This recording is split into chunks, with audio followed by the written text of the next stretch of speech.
Hey there, chatters. I'm Nat. And I'm Kat, and welcome to the Crime Chat. I am your forensic femme fatale. Natalie is your true crime connoisseur. We're just two normal girls who are obsessed with dark crimes, evil minds, and occasionally the unknown. And here's your disclaimer, chatters. The following Crime Chat contains adult content and descriptions of violent scenarios. Eerie scenarios, today. Yeah.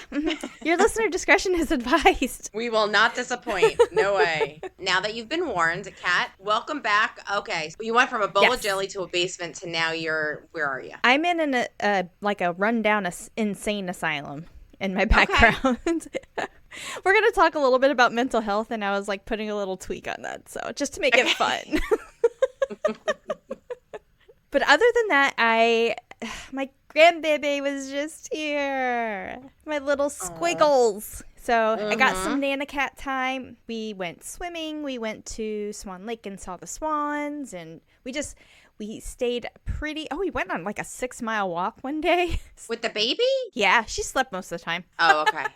But we were like, out walking in the neighborhood. She's like, you want to keep going? My daughter-in-law was like, yeah, let's keep going. And before we know it, it was like 2 hours later. We were back. Got a little sunburned because I wasn't planning on it. But so I am well educated in the Bluey phenomenon. What is that? Bluey is a cartoon. It's made in Australia. Super cute. Oh my gosh. Does it have anything to do with Blue's Clues? No. Bluey. Yep. Never heard. Is it a dog? Like, what is it? They're dogs. But it's a super cute little cartoon that the music on it, my granddaughter loves it. And she'll stand there and she'll dance, like bounce up and down, and she dances to the music. Super cute. That's adorable. She's so cute. Babies are cute. And then I introduced her to a cartoon called Fireman Sam. How did you find out about that cartoon? I just was searching for something other than Bluey because I got a little Bluey'd out. Okay. And it was a little weird. It was like super weird. So I said, okay, we're not going to watch Fireman Sam anymore. Wait, weird in what way? Like just kind of creepy a little. Really? Yeah, the lessons and stuff the lessons that they teach you in there and stuff. It's odd. It's weird. So I said, okay, we're not doing Fireman Sam anymore. Okay. But for the adult entertainment, Chris and I started watching Sons of Anarchy. I never watched that. Is that good? Is that worth it? Yeah, our few episodes in, and Chris has been at work the last couple of days, so I haven't watched it because we're watching it together. I haven't really watched anything, honestly. I'm trying to catch up with schoolwork because the granddaughter was here, and then I got behind a little bit. Yeah. So I was like crunching the last couple of days trying to get my homework done. Other than that, that's about it. Excitement. What about you? Oh, wait. Okay. I kind of already told you this a little bit before we started recording, but I think I have a ghost in the house. Yeah. Maybe. What I didn't tell you is I told Chris the other night, and he just looked at me like, you're crazy. But the one thing was that validated my thought was that my daughter-in-law heard, like, with one of the instances was last week, and there was a man's voice down the hallway. Chris was at work. Nobody else was in the house. It was nighttime. It was like 9 o'clock at night. Doors were shut, garage was shut, and there was this distinct man voice that was, I can't even remember what it was. It was like, hello, or are you here, or something like that, down the hallway. Like, we were in my office. Obviously, it was in the living room. Like, there was no getting by. And then I had a knock, and then 2 nights ago, I had a touch on my neck when I was sleeping. Yeah. Wow. I don't know. That would freak I'll have me to out. name him. I have to name my ghost. You need to download that app. Well, and I've heard sounds, like weird things, but those 3 distinct things. Yeah. And then Bella would bark at nothing. And I would joke around saying, oh, she's barking at ghosts. Oh, shit. But we thought it was just because of her, ornery old age, that she was, like, mad or in pain or something. Right. That she would just, like, bark at nothing. Maybe she was barking at the ghost. Might have been. Wow. And I don't know. So, there it is. That's my fun. What about you? I did a couple of movies. Really? Okay. Millie Bobby Brown. You mean Mrs. Bon Jovi? What? She married Bon Jovi's son, like last week. What? In a secret ceremony. Yes. Mrs. Bon Jovi. She's amazing. She's 20, and I think he's like 22 or 23. Yeah. Wow. I'm surprised you didn't know that. I did not know that. I thought that's what you were going to talk about. Oh, my God. That's like the coolest family to marry into. Yeah. Oh, my God. And so they came out, obviously, with like a public statement and stuff afterwards. Yeah. And John Bon Jovi, was saying that it was a very private ceremony. just very close family, and that they're going to do like a celebration and stuff later that would be more public, but Millie wanted a very intimate ceremony. Okay. So. Well, that's a great family to marry into, and he's still in Jersey, right? Alexa, where does John Bon Jovi live? John Bon Jovi lives in New York. New York City. Okay. What I'm about to say, you may not care for. Gasp. So she actually said, because there's another season of Stranger Things coming out, the final season. She hates Stranger Things. That she does not like that it's tying up all her time, and that she would like to do other things. Now, with that said, everybody gets it. Yep. Yeah. Yep.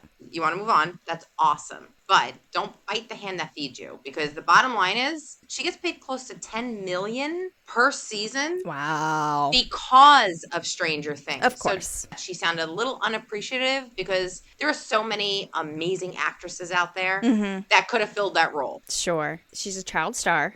Right? She's growing up, and she wants to separate herself in popular culture as Millie Bobby Brown and not as 11. And actually, I heard somebody on the radio the other day who was talking about the fact that she just got married that said she'll always be 11. And as the actress, yes, like I could see that. Like, you'll always be known as, like, the guy, the kid who played E.T. He's always going to be the kid who played E.T. Elliot. Yeah. Like, that's always going to be a thing. But he was the one that was in the House of Usher. The one that... Yes, he was. And he was in Legend of the Fall. So he did have a career after. Right. Popular culture, like, that's how we'll always see her. But I think she's trying to really separate herself from that. But also, I see what you're saying, like, don't bite the hand that feeds you. Like, respect and be appreciative of the opportunity that you had. Yeah. And it's okay to grow beyond that. I think it's too soon. I think you need to wait till the season is over and people realize that is over, and that they're happy. Just for her to say that she hates Stranger Things, she should be more refined than that. She should really understand that this is the hand that fed you. Because you know what? Somebody like Jenna Ortega, amazing actress that played Wednesday, she literally could take that part, crush it. So the girl is super freaking talented. She is. Why I like Jenna Ortega is because she actually came out and complains about people who complain about their bread and butter. She came out when there was like controversy about Snow White, about the new actress for the live version, complaining that she hates the story. And Jenna Ortega went on record saying, "What's wrong with you? Yeah. Like, appreciate for what it is. Right. Try to add to it. Don't take away from it. There are diehard fans out there that want to see you play this part. Don't minimize their money and their efforts to. The reason why it's so great is because of the fans. I just feel like it was a kick in the face. Yeah. I see what you're saying. Yeah. It's not okay. Anyway, so I watched 2 movies. I watched A Simple Favor. Have you ever seen that? Nope. Blake Lively. Yes. Is that on Netflix? Yes. Because I saw something that said, like, with Blake Lively's, like, one of the best shows on Netflix right now. And I think she's been a lot in the news because Ryan Reynolds, married to Ryan Reynolds. Yeah. And then you've got Deadpool and Wolverine coming out, which I'm so excited for. She is such a class act. Like, I literally, within the first 5 minutes, had a girl crush on her. Whether you're a man or a female, whatever, she's hot. Yeah. I saw something on my feed the other day. I can't remember exactly what it was, but it was a girl, like, working out at the gym. And it was a reaction video, and the person that was watching it was like, "I'm straight, right? Like, I think I'm straight. Do I have a girl crush?" Like... We all have that moment where it's like, oh my God. I may or may not have one on another female, but that's okay. Right. It just happens, and that's fine. Yeah. But she's like, "I am," right? Like, just the reaction to it was really, really funny because I could see, like, what it was, like a workout video or something, and I could see that, like, watching it was, I can't say scandalous. It was provocative. Okay. But not in a bad way. And this is like a TikTok video? Yeah. Okay. I would recommend that you watch that. You're gonna have a girl crush on Blake Lively, and she's amazing. Yeah. So yeah, that's basically all that I did. Well, from the story that you're going to go over today, you asked me to do an introduction on Munchausen syndrome. I dug into the history a little bit, and it's super interesting. The term associated with Baron Munchausen, a.k.a. Karl Friedrich Hermas Frere von Munchausen, 1720 to 1797. Side note, Baron is a respected member of a royal nobility that excludes loyalty, power, and strength. Ooh, okay. Baron Munchausen was known to be an extraordinary storyteller, detailing his life fighting for the Russian Empire in the Russo-Turkish War of 1735 to 1739. His outrageous storytelling among German aristocrats gave him a bit of a celebrity status among the social circles. And after hearing some of Munchausen's stories, German writer Rudolf Erich Raspe adapted his stories anonymously into literary form, first in a magazine and then into a book that was translated into English in 1785. This book is called Baron Munchausen's Narrative of His Marvelous Travels and Campaigns in Russia, basically saying that he fictionalized Baron Munchausen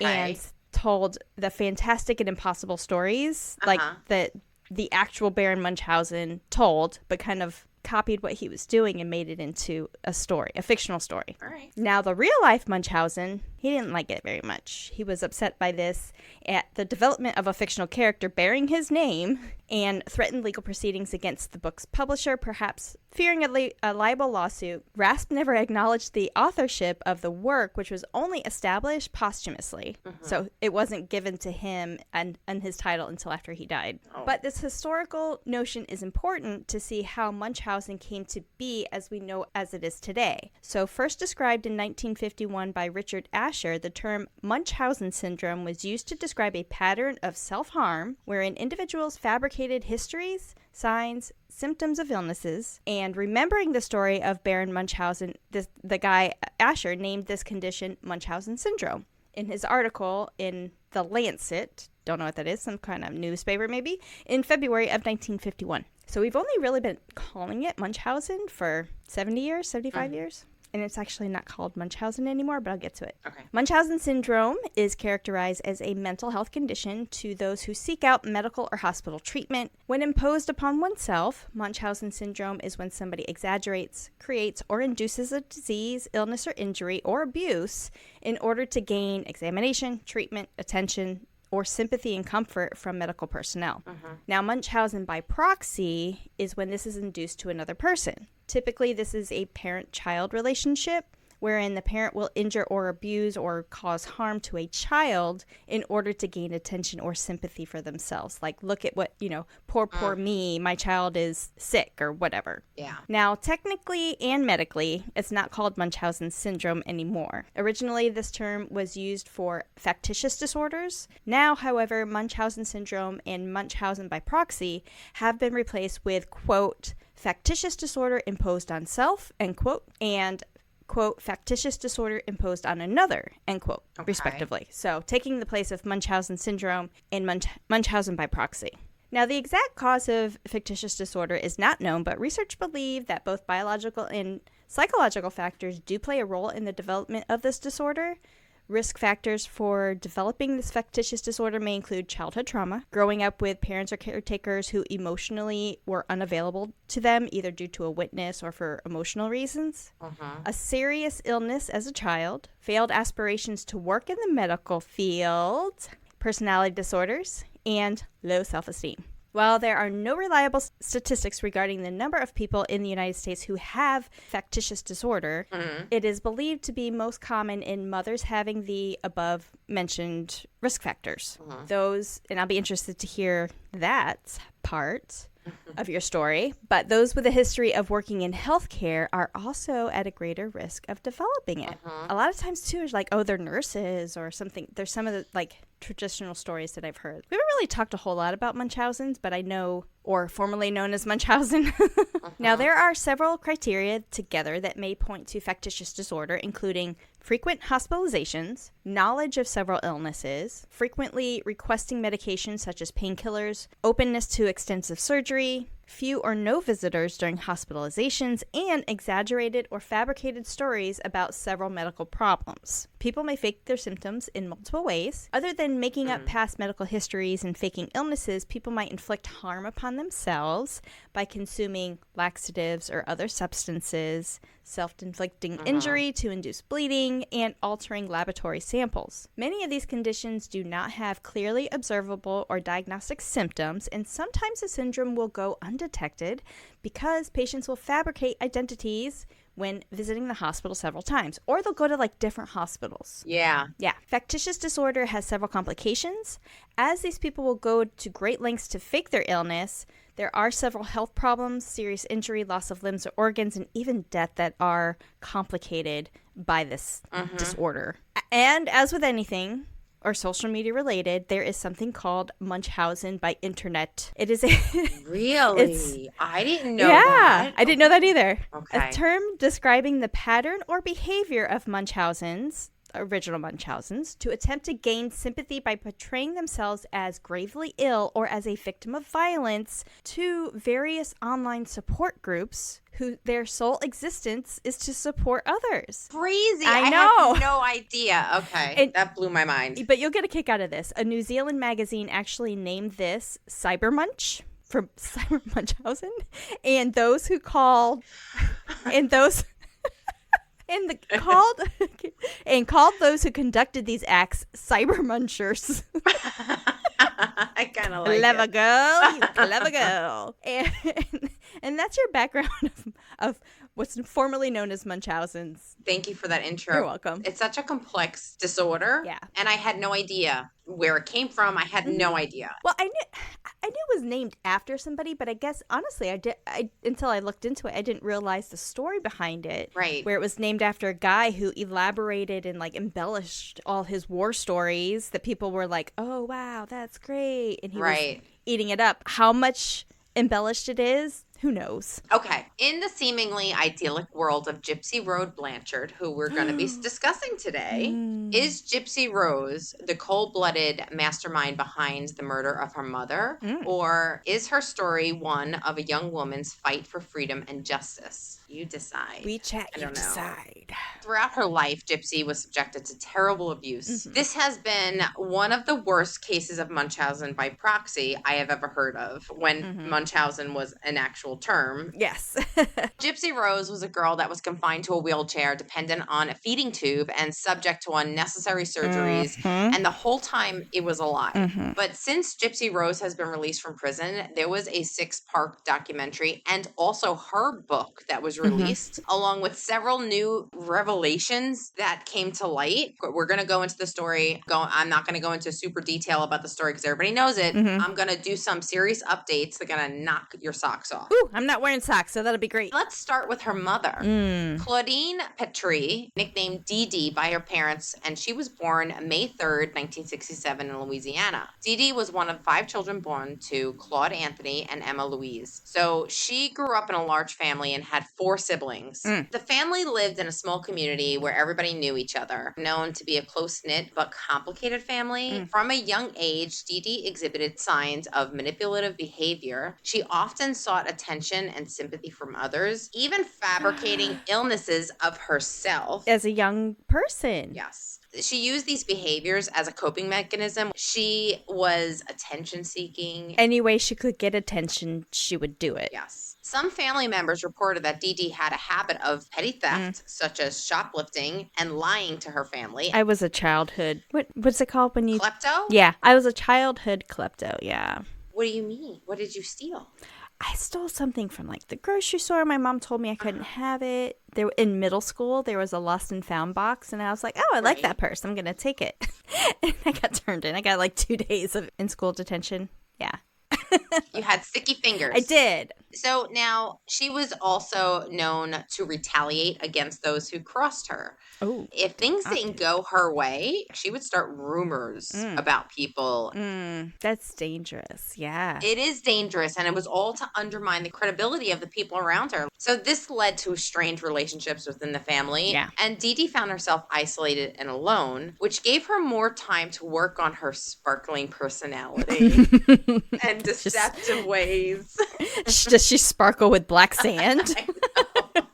Okay, so before we go into Gypsy Rose, let's do our first update. Okay. One of the things that was revealed in the documentary is that Dee Dee was also sexually assaulted by her father. The father denies this in the documentary because he's in the documentary. The second update is that she has been a victim of Munchausen by proxy herself. Her mother, Emma, apparently convinced her that she was very, very sick. She had a bunch of different diagnoses that weren't true. So she learned from the best. She learned from the best. When you look at the pictures, like Dee Dee and Emma look very much alike. Mm-hmm. So maybe Dee Dee like related to her as like a mini me. Yeah. I don't know. Yeah. Dee Dee held various jobs. Most of the time she worked as a nurse's aide.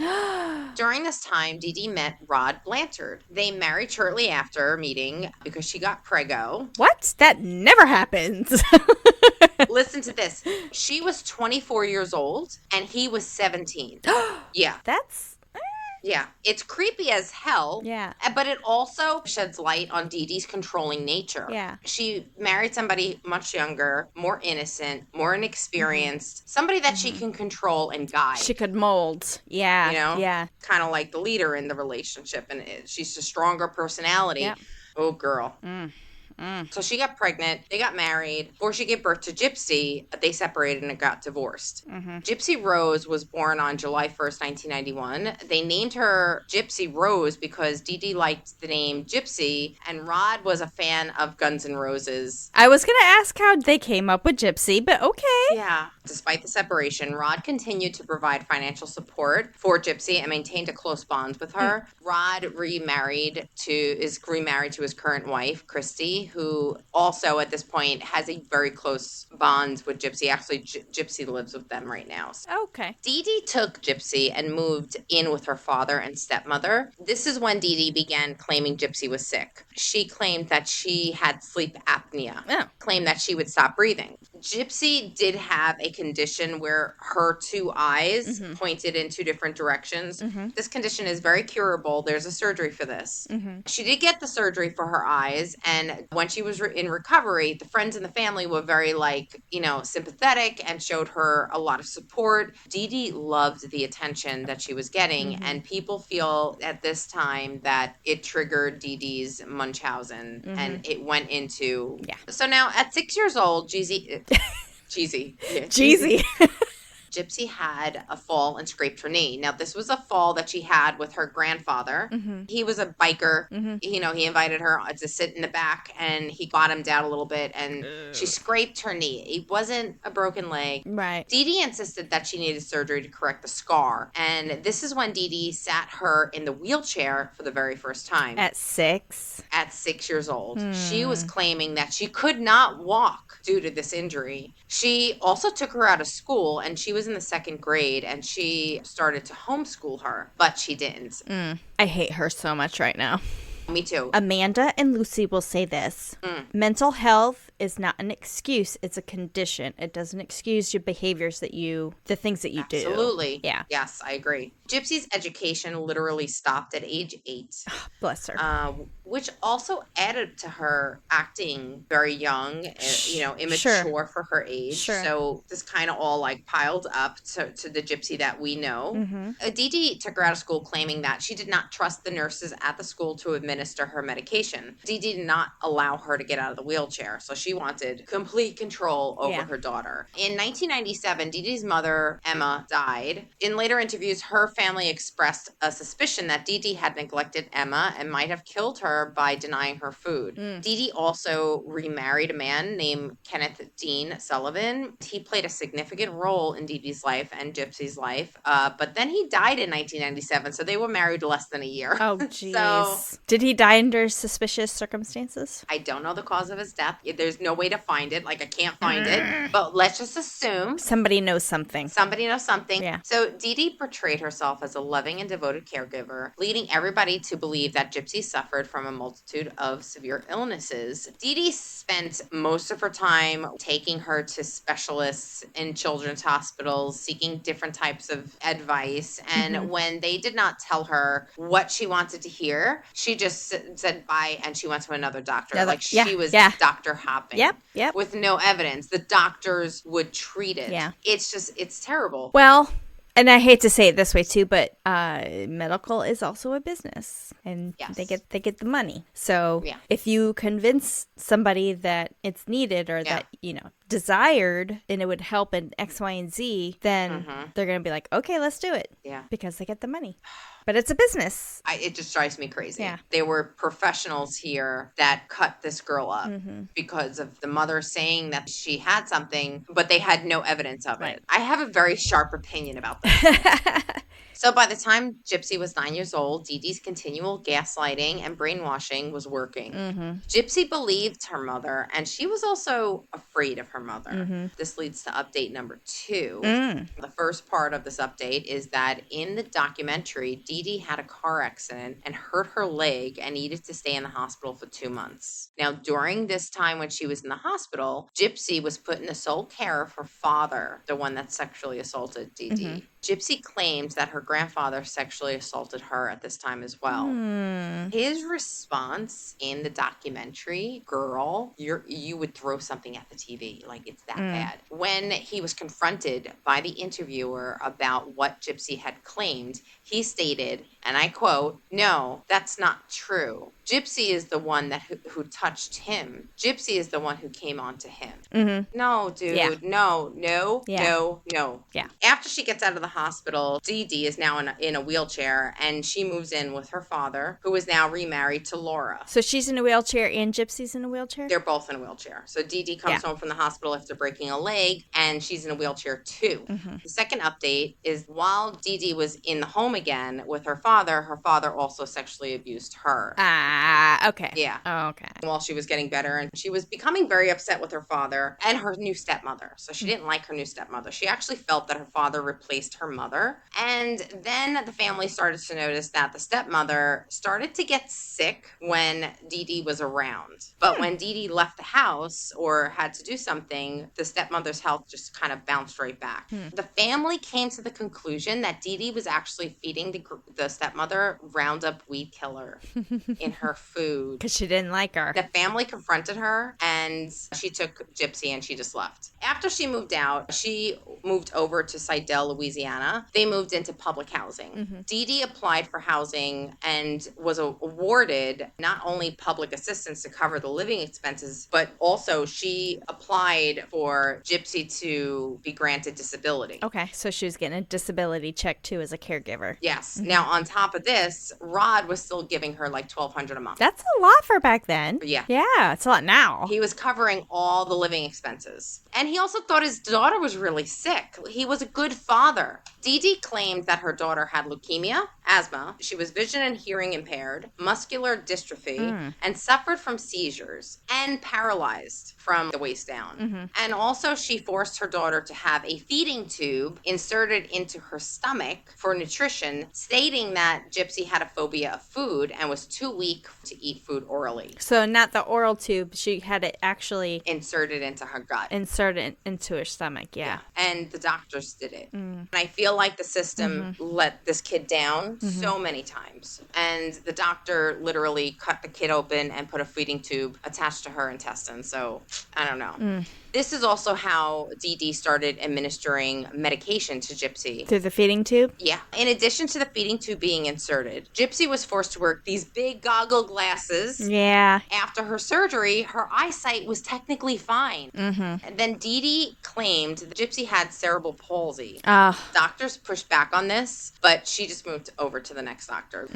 Dee Dee researched symptoms of cerebral palsy and discovered one of them was drooling. So Dee Dee put a huge amount of Orajel. Yeah, the numbing draw or the numbing tube. Yeah. She put it on her gums, like a huge amount, so that during the appointments, Gypsy would just drool. Oh, jeez. This led to one of the worst surgeries Gypsy has ever endured. That was, she had her salivary glands removed. And the doctors did it. Wow. A side effect to this surgery is rotted teeth. Yeah, because she's probably not brushing her teeth either. And then also with the glands removed, she's not producing the saliva in order to kind of coat her enamel. So her teeth are literally drying out and rotting. And then on top of that, the medication that she was given was a anticonvulsant, which was used for her epilepsy, which also has the side effect of like Dry mouth. gum disease and dental decay. Okay. She was forced to have them removed. She only had 16 teeth left in her mouth, and she was only 10 years old. What the hell? Half of her teeth. Right. So that means she also had a dentist. So so now there's a surgeon, there's a doctor, I'm assuming a pediatrician, now a dentist. Nobody said like, hey, this is a little excessive. And they're probably not talking to each other like maybe they would now. Right. Either. I don't know. So So now she also had tubes placed in her ears. And this is another update in the documentary. It was revealed that the ear surgeon, the ENT, he noticed that there was a lot of damage inside of her ears. And it was later revealed that Dee Dee was literally inserting foreign objects in her ear to damage her eardrum. No. That's horrible. So horrible. All of it. Gypsy underwent several other surgeries, so many that she could not specify what surgeries, why she was having them. Sure. Yeah. She was a child and she trusted her mother. She trusted people around her, like a cop, a teacher, a doctor, a grandfather. I trust everybody, and everybody's letting me down. Gypsy's mother shaved her head as well, leaving her like completely bald. Dee Dee told Gypsy, it's going to fall out anyway because you have cancer. And also this gave her the appearance of a chemo patient. Gypsy was also forced to use a wheelchair for the entire duration. So she had been in the wheelchair from 6 years old. She was on and off in the wheelchair. And then when she had the tube put in at 9 years old, she was literally in a wheelchair from that point on, especially in public. Now we're going to get into the wheelchair also, because she was claiming that she was paralyzed from the waist down. Also, Dee Dee kept her drugged most of the time, so she was just laying in the wheelchair. More controllable. Yes. Dee Dee had a talent to navigate the healthcare system and obtain financial assistance through disability benefits and charitable donations. Dee Dee manipulated doctors, friends, family into believing that Gypsy had a host of several health conditions. Doctors started to get suspicious about her because, one, the kid was still in a wheelchair, and Dee Dee stated that it was from her muscular dystrophy. But there's this one guy in the documentary, this one older doctor that was just like, no. One, her legs aren't atrophied. So don't tell me she's been in a wheelchair for 10 years. It's like, I know she's walking. When I had my knee surgery last year, within 2 weeks, my quad was half the size. My right quad was half the size of my left. 2 weeks. Really? The atrophy was like intense. It happens pretty quickly. It does, yeah. This doctor called TPS and they did go to the house to check on her. But at this point, if you watch any of the interviews with Gypsy and her mother, you'll notice her mother is holding her hand when she's speaking. And if she said something wrong, Gypsy said she would squeeze her hand and she knew at that point to shut up. Yeah. She's afraid of her mother. So CPS did not see through this and they closed the case. In 2005, Gypsy was 14 years old and Hurricane Katrina hit. They lost everything during Hurricane Katrina. I didn't know that. They were staying in a shelter for about a month.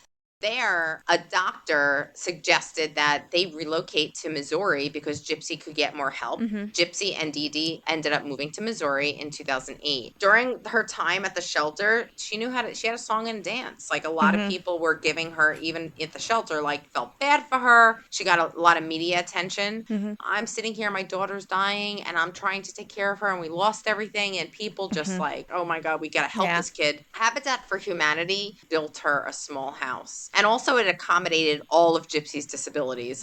Hollywood got involved, and there were a lot of people just throwing money at Gypsy. At this point, a bunch of charities would offer them free flights to go to doctors, specialists all around the country, and then also trips to Walt Disney World. So people loved Gypsy's story. She was this adorable girl with this cute smile, these big chunky glasses with a childlike voice. To the world, she looked like a brave young lady who fought every day to stay alive, and she faced her struggles with a big smile and an infectious, positive look on the world. She loved Disney. She wanted to be a princess. And she was also in love with true love. She was romantic. And she's a kid. She doesn't know. Yeah. And she dreamt about, like, one day meeting her own Prince Charming. So I feel for the kid. Another thing is Dee Dee would tell her, when you speak, you need to speak in a high voice, like a high-pitched voice. Right. Her father, Rod, tried to keep in touch with her the whole time. But when Rod called Gypsy for her 18th birthday, Dee Dee told him, don't don't tell her she's 18. She thinks she's 14. She told everybody that Gypsy was 14, and she kind of did like look very young for her age, and she acted very young for her age, and we know why. Right. She was like, don't say that she's 18 because this would upset her. She thinks she's 14, and we need to go along with that. Also, behind Rod's back, she would tell everybody he was abusive, he was a drug addict, and that he didn't understand Gypsy's diagnosis. So like that's why he's not in her life. And also, he's a deadbeat dad. He never sent money, which is all a lie. Yeah, that's not true. No.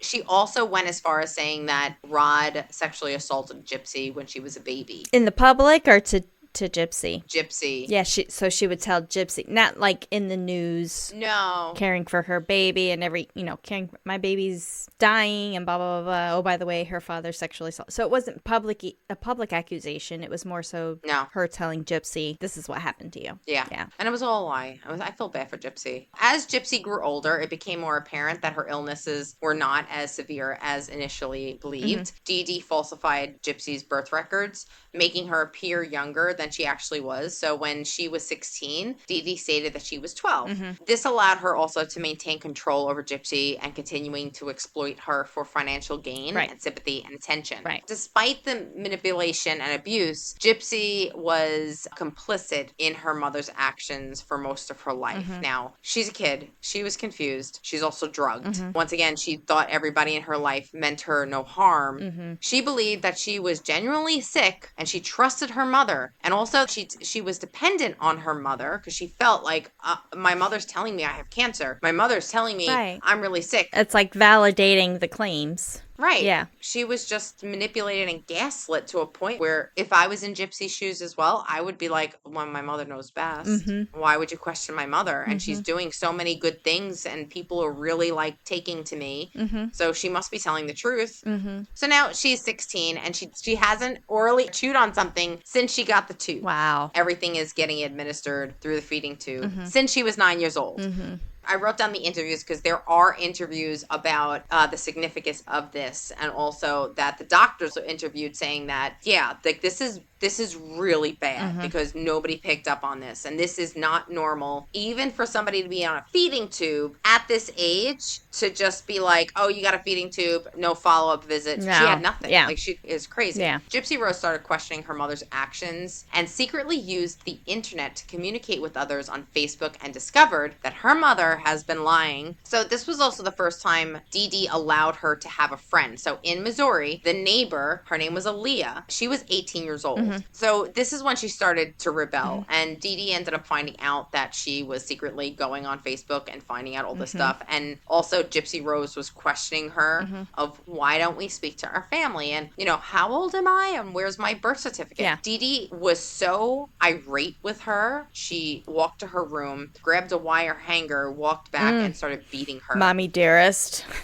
No wire hangers. No wire hangers. So now it's emotional and now it's physical. And there's an update. There is a really creepy relationship with a 35-year-old man named Dan. When she was 16, she was obsessed with Star Wars, and she really wanted to go to Comic-Con. Dee Dee was like, all right, well, it's like a Disney, but for Star Wars. So she was like, I'll take you to Comic-Con. At the Comic-Con, she met this guy, and he was a 35-year-old man. He said, hey, let's keep in touch. Dan and Gypsy ended up swapping information on this secret Facebook page that Dee Dee doesn't know about. A couple of weeks after they got home, Dee Dee ended up finding her secret Facebook page and said that she shouldn't be communicating with this guy anymore. And Gypsy was so upset, she got up out of her wheelchair and she left. She walked out and ran away, and she went to Dan's house. Dee Dee ended up following her, and when Dee Dee got to the house, she's like, do you know this is a 16-year-old girl? How dare you? And Dan's like, she's telling me that she's older. I don't believe you. And she's like, I'm her mother. And Dee Dee, she brought that to an 11. Immediately, Gypsy reacted and got submissive and was like, oh, okay, Mom, I'm coming with you. So when they got home, Gypsy stated Dee Dee handcuffed her to her bedpost, taking a hammer, hitting one of her fingers, fingers and said that if she ever pulls a stunt like this, she's going to break all her fingers. She ended up holding back food for like a day or two. Gypsy claimed that she was handcuffed to this post for about 2 weeks. Damn. She would let her go to the bathroom, Yeah. but she would eat and sleep handcuffed to that bedpost. Shortly after this, Gypsy tried to run away again. But this time, Dee Dee was able to get her before she got anywhere. She picked her up and said, get back in the car. I'm taking you home. They ended up having this really big fight. And this was the first time that Gypsy actually fought back against her mother. Gypsy stated Dee Dee had a gun. She was always told that Dee Dee had a gun. As a way to, like, enforce submission, maybe. I don't know. Gypsy ran over to the bedroom, grabbed the gun, pointed it, and fired it 10 times. Oh. It was a BB gun. Oh. But she didn't know that. Yeah. She fired it 10 times. Gypsy was ready to kill when she was, thickly 14 years old. That's a preemptive action. It's a little foreshadowing for you. So now when Gypsy was 21, she joined an online dating site for Christian singles. Oh. Christian Mingle. There is only one Christian Yeah, single, right? I think it's Christian Mingles. Yeah, especially back then. Not that I've been on it, but This is where she met Nicholas Godejohn. He was 23. He lived in Wisconsin, and he claimed that he was autistic and he was struggling just like her. Okay. They got really close online through like Messenger. She ended up unloading on this guy, telling him all her struggles, all the stuff that was happening with her mother. He felt bad for her, and he said, I will protect you from your mother. Like, she thought he was her Prince Charming. So she's like, oh my God, he's going to protect me. He's going to save me from the evil queen. Yeah. She fell in love with him. Nick started telling her about his disability. He said that he had multiple personalities. He had a good one, a bad one, and a sexy side, a BDSM side. Yeah, he was into some heavy shit. He also liked to role play. He started making requests of her, saying like, you know, dress this way, dress that way. And she started sending him provocative pictures. And even though she said, I didn't want to, but I felt that I had to. Once again, she's submissive to whatever. She doesn't know how to stand up for herself. she doesn't know any different. No. Yeah. This went on for 2 years. Wow. And this was all in secret. Dee Dee did not know. In 2014, they decided to finally meet in person. She asked Dee Dee that she wanted to go to the movies. I want to say it was Cinderella. Oh, no, it wasn't Cinderella. It was just a Disney film that was out. The plan was Dee Dee was going to take her to the movies. Nick was going to meet her at the movies, and they were going to kind of like bump into each other and make friends. Yeah. She ended up dressing up like Cinderella, and Nick dressed up like Prince Charming. Aw. It is cute. Yeah. They thought this was a great plan because then Dee Dee can see that they just met and she may be okay with them. Yeah. But Dee Dee was not feeling the vibes from Nick. She was not feeling the Nick dick. No. No. During the movie, Gypsy was like, I have to go to the bathroom. So her and Nick ended up going to the bathroom, and Dee Dee was fine with that. Like, she was just watching the movie. And apparently, the first claim was they had sex in the bathroom. Oh. But that's not true. Okay. Another update from the documentary was that they did not have sex. Actually, he couldn't perform. They agreed to say that they had sex at that moment. Dee Dee didn't like him at all. She stated that Of course. Nick was a creep because he was a grown-ass man. He's dressed up as Prince Charming, and he's sitting in a child's film watching it. I don't know. It could be a little odd. Could be a LARPer. What's a LARPer? Live action role player. Yeah. That's what I did for a month. Oh, really? I was a LARPer. So what did you do as a LARPer? No, I role played various different people. Okay. As part of like supporting the exercise. I had like 10 personalities. It was cool. But I can see, like, if I was going to the movie theater with a kid, and there was a man sitting there dressed up in a cosplay by himself, I'm not saying that I would be negative, but I may question it. Yeah. So I can kind of see her being a little suspicious. Yeah. Dee Dee told her she is never to communicate with this guy again. She did not like him. He's a creep. Gypsy still obviously communicated with him online in private. Dee Dee started picking up on the fact that she was rebelling, and Dee Dee started to up her medication through her feeding tube. So she was more drugged. It's pretty horrible that this is what's happening to this kid. On June 12th, which is also my birthday. It is, and it's coming up. It's funny because I forgot. I didn't. That's how you're my bestie. I set up all these meetings, and I'm looking at the calendar, and he's like, it's your birthday. I'm like, oh, I should take that day off. I didn't realize. Well, anyway, so June 12th, in an online chat, Gypsy asked for help to break free of her mother. Nick said that he would protect her from anyone, even her mother. Gypsy asked him, like, would you kill my mother for me? This is when Nick went into one of his personalities, and he's like, I am a 500-year-old vampire. This is my evil personality. We'll take care of Dee Dee. This is what he said to her. And she believed it. Oh, wow. She totally believed it. She's total naive. Of course. Why would she think any different? Yeah. He fantasized of some dark stuff. He said that he fantasized of rape and murder. They finalized this plan to kill Dee Dee. So now Gypsy researched the best way to kill.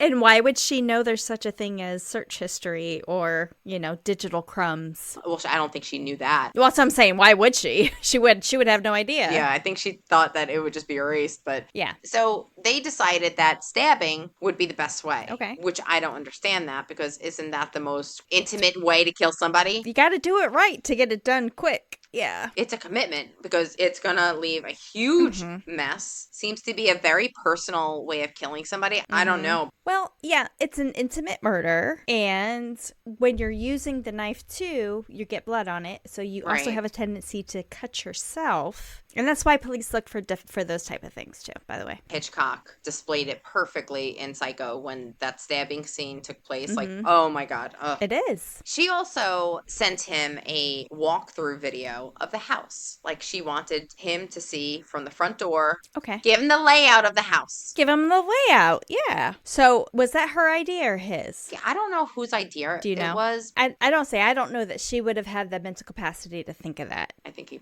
He probably is like, hey, send me a video of what your house looks like so I know where to go. Yeah. Video is online, and the video shows her walking through the house. But when she gets to the bedroom where Dee Dee would be sleeping, she starts doing this stabbing motion. Like, this is where you would do it. Yeah. Oh, wow. Yeah, pretty sick. June 14th, Nicholas travels to Springfield, Missouri, and that evening, Nicholas arrives at the Blanchard home. Gypsy let him in. Gypsy hands Nicholas the knife that she purchased at Walmart. It was like a hunting knife.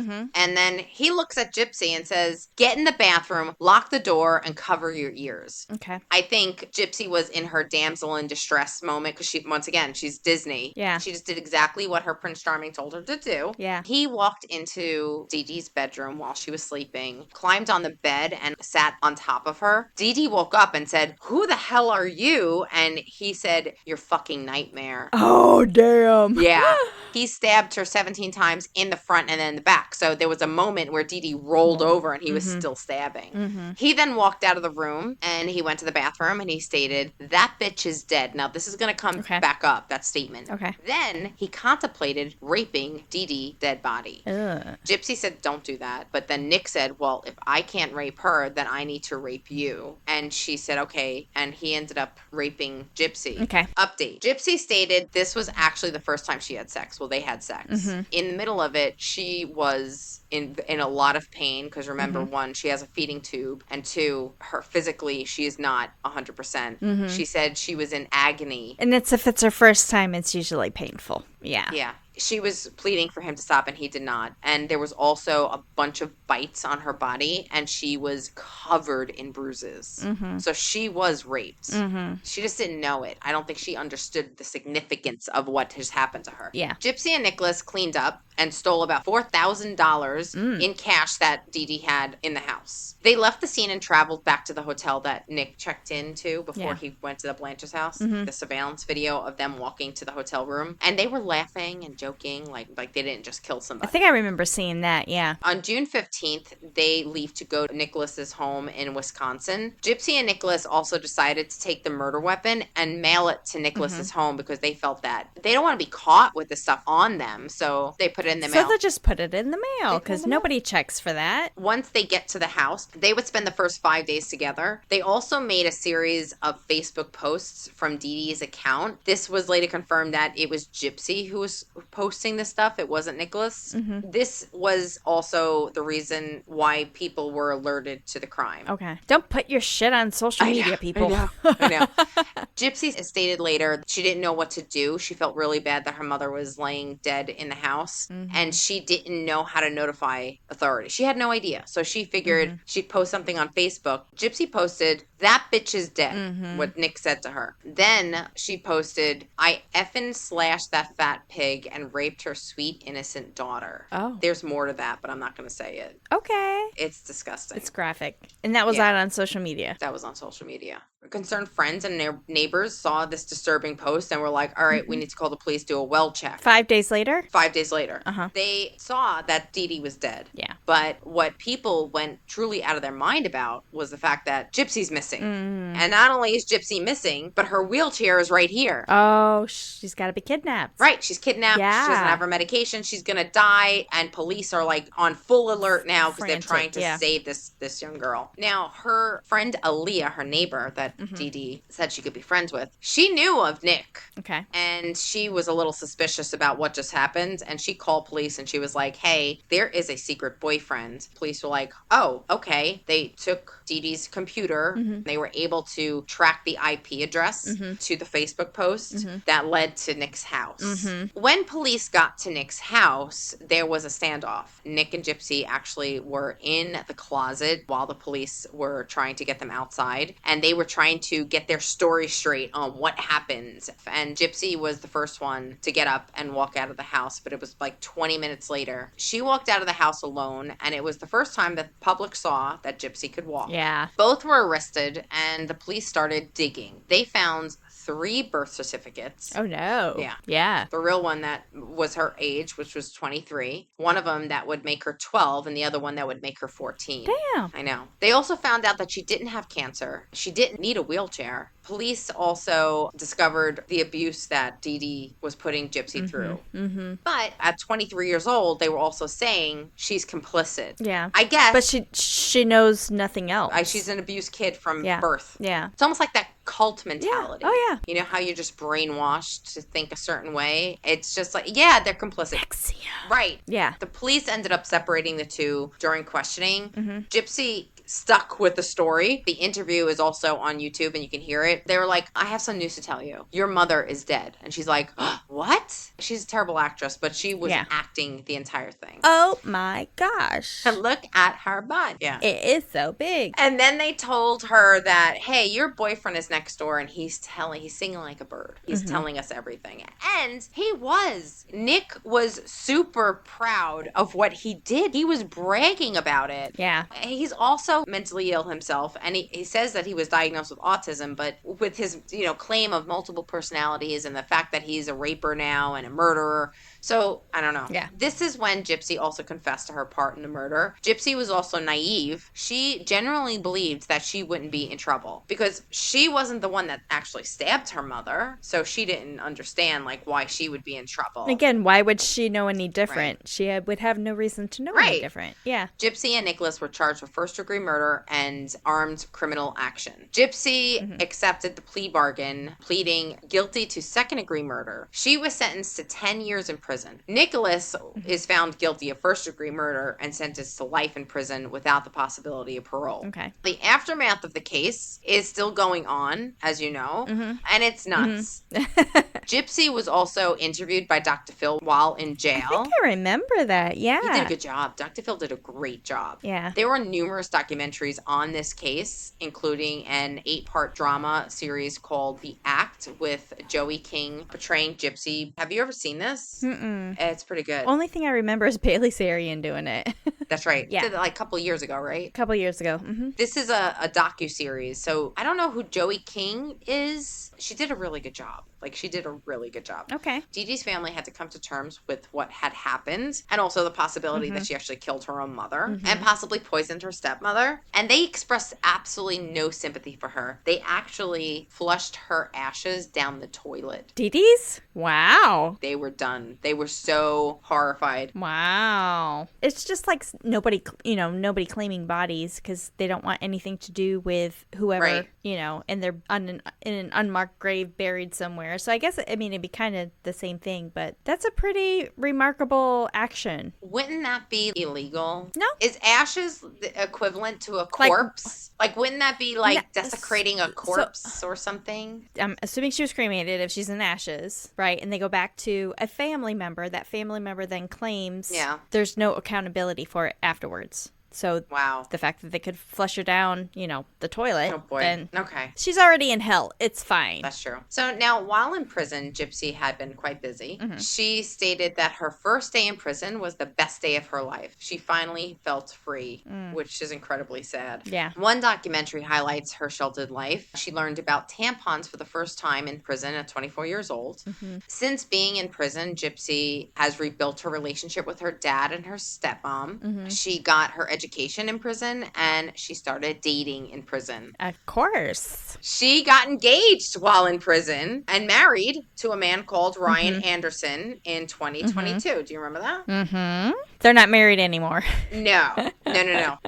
So now on December 28th, 2023, after serving 85% of her 10-year sentence, Gypsy Rose Blanchard was released from prison. Mm-hmm. Gypsy had built a large following on social media, so a lot of people keeping up with her story. There is a 6-part documentary series on this case, which I highly recommend. It's on Lifetime. Okay. Also, Gypsy wrote a book about what she went through. Mm-hmm. Even though the story is well known, I hope this offers some insights. There are some things that I did not cover because there's just so much. There's just so much abuse. Mm-hmm. My opinion, I hope Gypsy is okay. Gypsy Rose, the whole thing that she went through is deeply complex and very compelling. Mm-hmm. She continues to resonate with audiences due to its unusual circumstances, emotional depth, and the broader issues about abuse, mental health, and justice. The documentaries also, on top of the ones that I just mentioned, there's one called Mommy, Dead, and Dearest in 2017. Mm-hmm. This is on HBO. Okay.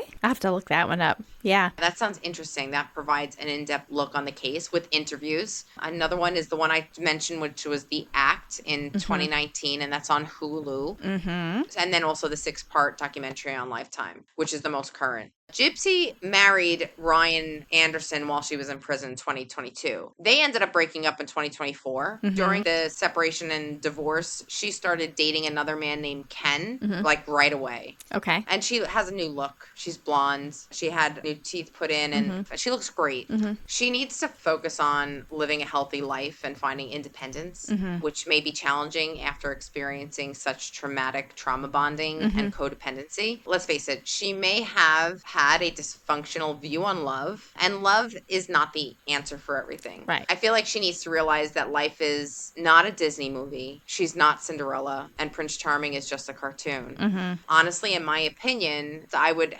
help her focus on building lasting friendships and a support system. Although she has her father and her stepmother, I feel like social media is probably poison to her. Sure. She has canceled her Instagram account a couple of times so far because there are highs and lows, and she's going to experience significant highs and lows. Mm-hmm. I'm seeing a picture of her on May 8th, so less than a month ago. She's stunning. She's beautiful. She's a beautiful young girl, but I feel like with her trauma, it is so easy for her to be submissive to another abuser. Sure. You need to deal with what the fuck happened to you. But there was also a lack of that paternal mentorship and that she probably desires and is seeking. Yeah. Everything you've mentioned before about Munchausen syndrome. Mm-hmm. Thank God she has Ron as her father because he really is protecting her. Mm-hmm. I really do worry about her. It seems like she does like the attention and she's capitalizing on her story. Yeah. Having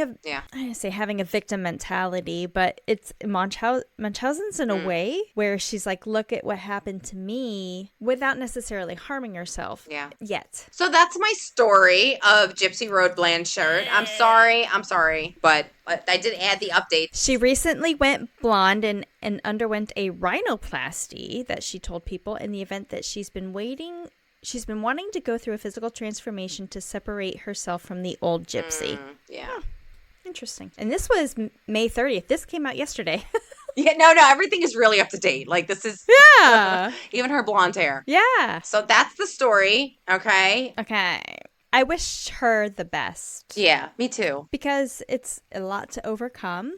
Yeah. But you also have to embrace that trauma and learn from that trauma and not repeat it. Like even though it was Munchausen by proxy, being that there's no by proxy essentially in her circle right now. Yeah. I don't want to see her do that to herself because it does appear she does like the attention. Right. So she's learned that. Yeah. Social media. She's got millions of followers. She was on Good Morning America yesterday. She's keeping busy. I mean, she's promoting her book, which is great. She is finding strength. She is. I think it's really important for her to really chip away at her past. Like she needs to be able to talk about it, and she needs to be able to rationalize what had happened to her.